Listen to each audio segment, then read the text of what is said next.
Outro ponto que eu tenho falado aqui, não estou vendo muita melhora, é com relação ao problema dos mendigos, das pessoas que vivem aí na nossa cidade, moradores de rua.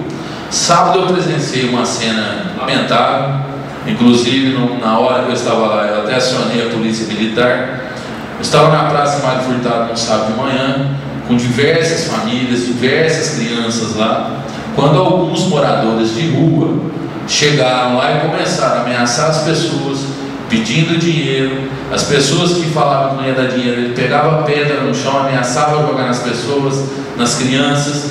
E foi aí onde eu acionei a polícia militar, e a polícia militar prontamente foi lá e levou eles para outro canto. Que o Fundo Social, a promoção social, a Michele conhece melhor disso do que eu, pudesse tomar uma atitude, porque a gente já tem falado disso faz muito tempo.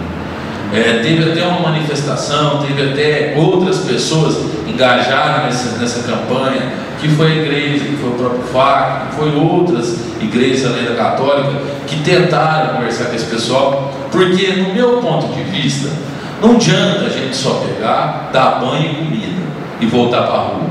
Eu acho que nós devemos fazer uma triagem, ver de onde é esse pessoal, conduzir eles às suas famílias, ou que pense aí num lugar provisório, para que essas pessoas possam ter onde ficar, porque é muito fácil, você vai lá, dá um prato de comida e dá um banho e põe na rua de novo.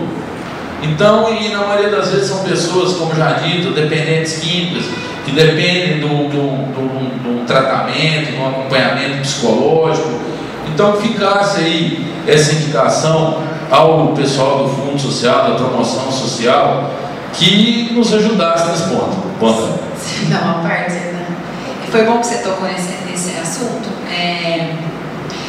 Muitos aqui, inclusive o próprio vereador Leôncio disse, em administrações passadas, inclusive em administrações passadas, na que eu fazia parte, durante 8 anos na frente do Fundo Social e na promoção social, isso existia, mas não da forma como está sendo feito hoje. Hoje não existe um trabalho do Fundo Social. Eu estou sendo procurada por famílias também, reclamando que não está sendo feito atendimento de próteses, não tem um trabalho social. Antigamente, esses moradores de rua, era feita uma triagem, eles eram encaminhados para clínicas, era procurado as famílias dele, nunca teve em Orlândia da forma que está hoje. Então eu gostaria de pedir para a nossa presidente do Fundo Social, como ela tem que dividir entre escola e o Fundo Social, para que ela pudesse dedicar um pouquinho mais do tempo dela no Fundo Social para poder resolver esse problema. Obrigada. Porque o problema, a minha preocupação é que isso deixe de ser social, um problema social, e vira um problema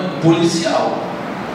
Porque da forma que eu vi a pessoa ali, se ela é uma criança e um pai parte ali para vias de fato, poderia ficar ruim ali. Então foi por isso que eu intervi, inclusive muitas pessoas aí, ó, você está aqui, você está vendo. Você está vendo o que eles estão fazendo. E eu vi um rapaz pegar uma pedra e ameaçar jogar numa pessoa. Então que seja tomado aí uma atitude mais rápido possível, para não acontecer isso que eu estou falando, para deixar de ser um problema social e virar um problema criminal, um problema de polícia.